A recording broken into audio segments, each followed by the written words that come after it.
అయితే నాకు ఒకటి సరదాగా అనిపించింది. ఈ అత్యుత్తమ రిగ్గింగ్ అధికారి, అత్యుత్తమ ఎన్నికల నిర్వహణలో విఫలం కాకపోయినా కూడా బ్రహ్మాండంగా దొంగోట్లు వేయించిన అధికారి, ఇట్లా ఏమన్నా అవార్డులు ఇస్తే బాగుంటుందేమో ఈ ప్రభుత్వంలో. కాదు, నిన్న మనం 79వ స్వాతంత్ర దినోత్సవం సంబరాలు చేసుకున్నాం. ఆగస్టు 15, ఆగస్టు 14న వాళ్ళు దొంగ ఓట్ల దినోత్సవం సంబరాలు చేసుకున్నారు ఆంధ్రప్రదేశ్లో. మరీ ముఖ్యంగా తెలుగుదేశం వాళ్ళు దొంగ ఓట్ల దినోత్సవం శుభాకాంక్షలు. ఎందుకంటే ఆ రోజు నేను రిజల్ట్ కదా, దొంగ ఓట్లు వేశారు, దొంగ ఓట్లను లెక్కబెట్టి మొన్న ఆగస్టు 14న దొంగ ఓట్లను లెక్కబెట్టి ఆ రోజు సంబరాలు చేసుకున్నారు గెలిచామని చెప్పి. ఇంకొక దౌర్భాగ్యం ఏంటంటే దాంట్లో వైఎస్ఆర్సీపీ వాళ్ళకి కూడా వేశారు దొంగ ఓట్లు. అదే వాళ్ళు వైఎస్ఆర్సీపీ వాళ్ళకి కూడా దొంగ ఓట్లు వేశారు. అంటే వేయకపోతే అసలు చాలా నమ్మరని భయం. అదే సార్. అయితే ఇప్పుడు నాకు ఒక డౌట్ ఉంది, తెలుగుదేశం అధినాయకత్వం తలపట్టుకుంటుందంటే ఎవరో అంటున్నారు. ఏంటంటే ఈ పిచ్చోళ్ళు మొత్తం అన్ని మనకే కొట్టేశారు, డిపాజిట్ రాకుండా అన్నట్టుగా జనం నమ్మరు కదా ఇప్పుడు, ఇది ఎట్లా అని కొంతమంది వాళ్ళకి తెలుసు సార్. కాదు, నేను ఇప్పుడు చంద్రబాబు నాయుడు గారు మరీ వింత విచిత్రంగా, ఇప్పుడు ఇందా శ్రీధర్ గారు చెప్పారు కాల్లో ఏదైతే ఆయనే కదా 2 సార్లు ముఖ్యమంత్రిగా, సార్ 3 సార్లు ముఖ్యమంత్రిగా చేశాడు. అప్పటికి ఆయన ఉన్నప్పుడు ఎన్నికలు జరిగినాయి. అంటే మొన్న పులివెందుల్లో అసలు ఎప్పుడు జరిగిన ఎన్నికలు ప్రజాస్వామ్యంగా జరగలేదని ఒప్పుకొని తెలుసు కూడా. అంటే ఎప్పుడు ఆయన ముఖ్యమంత్రిగా ఉన్నప్పుడు కానీ, ఇప్పుడు మొన్న జరిగినాయి కానీ, అంతకుముందు జరిగినాయి కానీ అన్నీ అసలు ప్రజాస్వామ్యంగా జరగలేదు. అసలు పోలింగ్ జరగలేదు, లేదంటే ఓట్లు వేయలేదు ప్రజలని చెప్పదలిచారా? సో అందుకని నిన్నైతే నాకు ఆశ్చర్యం, ఈనాడు అసలు వార్త వదిలేసి ఇదే సోది రాసింది. ఏందో విచిత్రంగా. ఇప్పుడు నిజంగా అటు జరిగితే అక్కడ ఒక లైన్ రాశారంటే అర్థం. మరి కుప్పంలో వేల దొంగ ఓట్లు తమిళనాడు నుంచి, కర్ణాటక నుంచి వస్తే వాటి గురించి మాత్రం అవన్నీ చాలా పరమ పవిత్రమైన ప్రజాస్వామ్యం అనుకోవాలి. క్లియర్గా జగన్మోహన్ రెడ్డి గారు విత్ ప్రూఫ్తో సహా ఇదిగో పలానా వ్యక్తి పలానా ఊరు పలానా అక్కడి నుంచి వచ్చి దొంగ ఓటు వేసాడని చెప్పి విద్యతే దాని మీద ఒక్కరు కూడా ఒక చిన్న ఐటమో రాయలేదు, దాని మీద అసలు మాట్లాడలేదు. మరి పరాభవం అంట కదా మీకు, ఏది దొంగ ఓట్లతో ఓడిపోతే కాదు సార్. వాళ్ళు దొంగ ఓట్లతో అయితే ఘోర పరాభవం ఎవరికి? ప్రజాస్వామ్యానికి ఘోర పరాభవం. వైఎస్ఆర్ కాంగ్రెస్ పార్టీకో లేదంటే ఇంకో దానికో కాదు, ఇది ఘోర పరాభవం. ఎందుకంటే వైఎస్ఆర్ కాంగ్రెస్ పార్టీ అభ్యర్థి వెళ్ళి ఓటు వేసే పరిస్థితి లేకుండా చేశారు. పోటీ చేసినటువంటి అభ్యర్థి ఓటు వేయలేదంటే ఇంకా ఎన్నిక ఎక్కడ జరిగినట్టు?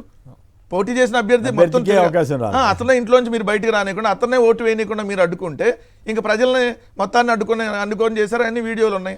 700 మంది పోలీసులు అండి, 700 మంది పోలీసులు ఒక జడ్పీటీసీ, కేవలం 10,000 ఓటింగ్కి 700 మంది పోలీసులు, ఒక్కొక్క పోలింగ్ స్టేషన్కి ఒక సిఐ, ఒక ఎస్ఐ స్థాయి అధికారులను వేసి మళ్ళీ మిగిలిన అధికారులతో పర్యవేక్షణ. సాక్షాత్తు డిఐజీ వచ్చాడు ఒక బూత్కి, ఒక్కొక్క పోలింగ్ బూత్కి. 15 బూతులు ఉన్నాయి, 15 పోలింగ్ బూత్లు, ఒక్కొక్క బూత్కి ఒక సిఐ, ఒక ఎస్ఐ. అంటే ఏది జనాలను ఓటింగ్ రాకూడదు, దొంగ ఓట్లు వేసే వాళ్ళని దగ్గరుండి ప్రోత్సహించాలి. ఎవరైతే తెలుగుదేశం వాళ్ళు వస్తారో వాళ్ళ చేత దగ్గరుండి ఓటు వేయించడానికి ఎస్ఐని పెట్టారు, సిఐని పెట్టారు. సాక్షాత్తు డిఐజీ వచ్చి 3 రోజులుగా అక్కడే టెస్ట్ పెట్టి డిఐజీ నడిపేసే కార్యక్రమం ఇది. అసలు ఒక సిఐ, ఎందుకంటే పులివెందులకు సంబంధించి ఆ సిఐ ఆధ్వర్యంలో నడుస్తుంది.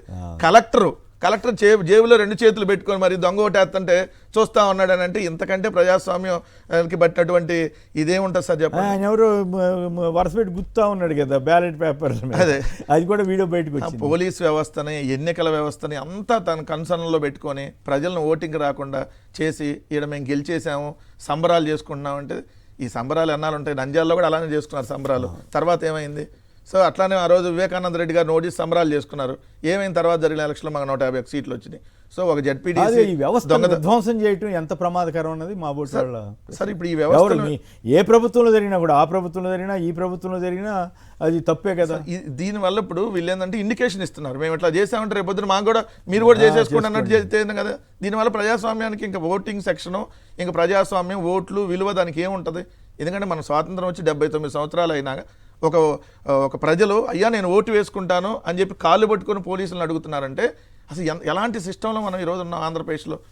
స్వాతంత్రం వచ్చి 79 ఏళ్ళు అయినాక చూడండి సార్, 79 ఏళ్ళ స్వాతంత్ర భారతదేశంలో ఓటర్ అడుగుతున్నాడు అయ్యా మా ఓటు మమ్మల్ని వేయనిండి అని. మరి ఇక్కడ ఇంకా ఏముంది ప్రజాస్వామ్యం ఆంధ్రప్రదేశ్? ఎప్పుడు చూడలే ఈ 50 ఏళ్లలో సార్. నార్మల్గా మనం అంటే చాలా మంది ఓటర్లు మాకు డబ్బులు ఇస్తేనే మేము ఓటేస్తాం, లేదా మా ఊరికి రోడ్డు వేస్తే మేము ఓటేస్తాం అని చెప్పి ఓటింగ్ ని బహిష్కరించిన చాలా చోట మనం చూసాం. కానీ పోలీసులు ర్యాలీలు తీసి స్వేచ్ఛగా ఓటు హక్కు వాడుకోండి, ఓటింగ్ శాతాన్ని పెంచమని చెప్పి అందరి చేత చెబుతారు. ఎన్నికల వ్యవస్థ ఏం చెప్పింది? ఈ పోలింగ్ శాతం పెరగాలని చెప్తారు. కానీ మీరు ఎక్కడేం చెబుతున్నారు? అసలు మీరు పోలింగ్కి రాకూడదని చెప్తున్నారు. మేము పక్క నియోజకవర్గాలను తీసుకొని ఓట్లు వేస్తా ఉన్నాను. నేను చంద్రబాబు నాయుడు గారు స్లిప్ పెట్టారని చెబుతున్నాడు. స్లిప్ చాలా మడత పెట్టకుండా చాలా నీట్గా ఉంది సార్ స్లిప్. మరి దాన్ని అంటే మళ్ళీ తర్వాత ఐరన్ చేశారేమో దాన్ని, ఏమన్నా వీళ్ళు స్లిప్పులు రాసుకొని వచ్చి వీళ్ళేదో సోషల్ మీడియాలో వైరల్ చేస్తా. మరి అదే స్లిప్పులు కూడా తిరుగుతున్నాయి కదా. వివేకానంద రెడ్డి గారిని 6 సంవత్సరాల క్రితం మీ హయాంలోనే హత్య చేశారు కదా. మరి ఇప్పుడు సిద్ధార్థ లోద్రా లాయరు ఎట్లా మరి నర్రెడ్డి రాజశేఖర రెడ్డి గారిని కాపాడటానికి మీ లాయర్ ఎట్లా ప్రయత్నిస్తున్నాడు కూడా స్లిప్ రాశారని కూడా వస్తుంది. మరి అవన్నీ చెప్పాలి కదా. అట్లానే జమ్మలమడుగు కమలాపురం నియోజకవర్గం నుంచి మాకు ఓటు హక్కు కల్పించినటువంటి పులివెందుల్లో ఓటు వేయడానికి ఓటు హక్కు కల్పించినందుకు ధన్యవాదాలు లోకేష్ గారికి అని కూడా స్లిప్లు ఉన్నాయంట. మరి ఆ స్లిప్లు గురించి కూడా చెప్పాలి. సోషల్ మీడియాలో వచ్చే స్లిప్ లేదా చంద్రబాబు నాయుడు గారు చూపించిన స్లిప్ కూడా అదే కదా. చంద్రబాబు నాయుడు గారు చూపించిన స్లిప్ అది అన్నప్పుడు మరి ఈ స్లిప్లు కూడా చూపించాలిగా. నేను 30 సంవత్సరాల నుంచి కలగన్నాను పులివెందుల్లో వెళ్ళి దొంగోటేయాలని.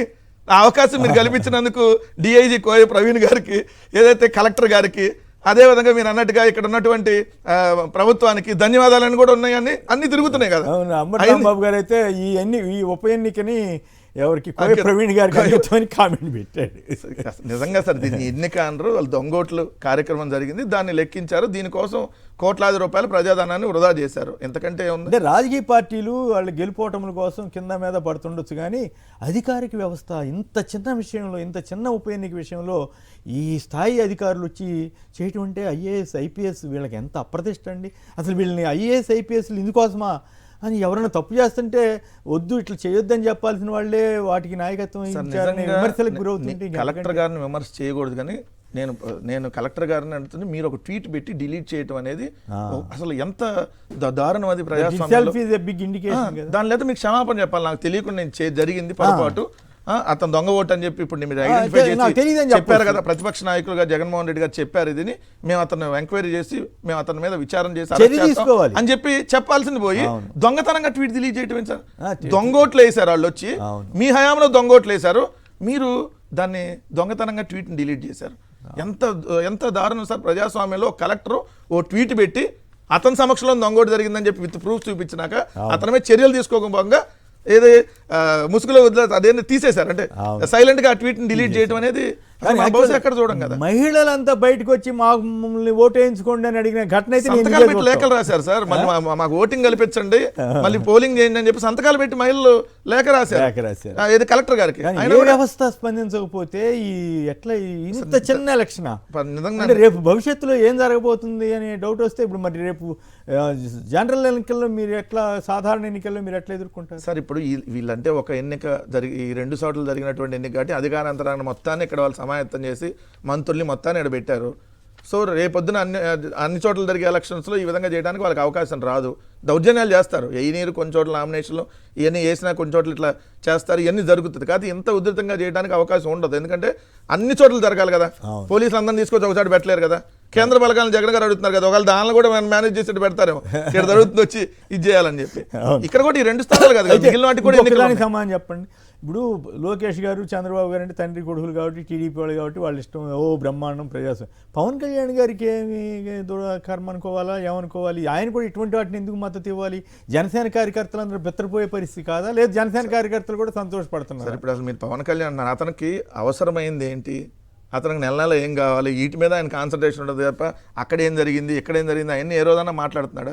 ఆయన నిన్న స్వాతంత్ర దినోత్సవం కాబట్టి రావాలి కాబట్టి వచ్చాడు నేను ఆంధ్రప్రదేశ్కి, రావాలి కాబట్టి నేను వచ్చాడు. ఎప్పుడో అమావాస్య తర్వాత వస్తాడంట సార్, పౌర్ణమికి ముందు వస్తాడంట, ప్రతి నెలలో 2 రోజులు కామన్గా వస్తాడంట. సో ఇంత తప్ప ఆయన వస్తాడు. ఆయన ఇటువంటి టైంలో నిజంగా తప్పులు జరుగుంటే సరి అయ్యండి అని చెప్పుంటే ఆయన గౌరవం పెరుగుద్ది కదా. అసలు ఎక్కడ ఉందని సార్ అంత విధేయతగా ఉండాలి. మీరు ఇంకా ఆయన అంటున్నారు చెప్పమని, ఆయన నిన్న బ్రహ్మాండంగా జరిగింది, ప్రజాస్వామ్యంలో గెలిచాము అని చెప్పి ఆయన కూడా మాట్లాడితే ఇంకా ఇప్పుడు వాళ్ళందరూ కలిసే కదా. బీజేపీ ఎమ్మెల్యే పేరుకే బీజేపీ ఎమ్మెల్యే కాబట్టి ఆయన అక్కడ అలౌట్ చేశాడు. బీజేపీ వాళ్ళు మాట్లాడలేదు, జనసేన వాళ్ళు మాట్లాడలేదు, అయితే బీజేపీ అధికారికంగా కామెంట్ చేసినట్లేదు. మాధవ్ వీళ్ళెవరు వాళ్ళు అంతవరకు బెటర్. అసలు వాళ్ళ గురించి ఇప్పుడు ఆంధ్రప్రదేశ్ రాష్ట్రంలో బీజేపీ అంటే తెలుగుదేశమే కదా, కొత్తగా మనం దాన్ని బీజేపీ కింద చూసే. మాధవ్ వచ్చిన తర్వాత కొంచెం బెటర్ అనిపించలేదు సార్. ఆయన కూడా నిన్న బ్రహ్మాండంగా పోగొడుతూ ఉన్నాడు నేను చూస్తే, ఇంకా పురంధేశ్వర్ గారికి తీసుకోలేదని నాకు అనిపిస్తుంది. ఆయన కూడా అంత కాదు, మరి ఇక్కడ జరిగినప్పుడు చెప్పాలి కదా సార్. ఇప్పుడు జరిగినప్పుడు ఇదిగోండి పులివెందులు ఏం జరిగినాయి అంటున్నారు, కలెక్టర్ గారు మరి మీ సమక్షంలోనే ఇది అంటున్నారు, దీని మీద మరి మీరు విచారం చేయండి అని ఎందుకు చెప్పట్లేదు? వాళ్ళంతా ఒకటే కాబట్టి. రైట్.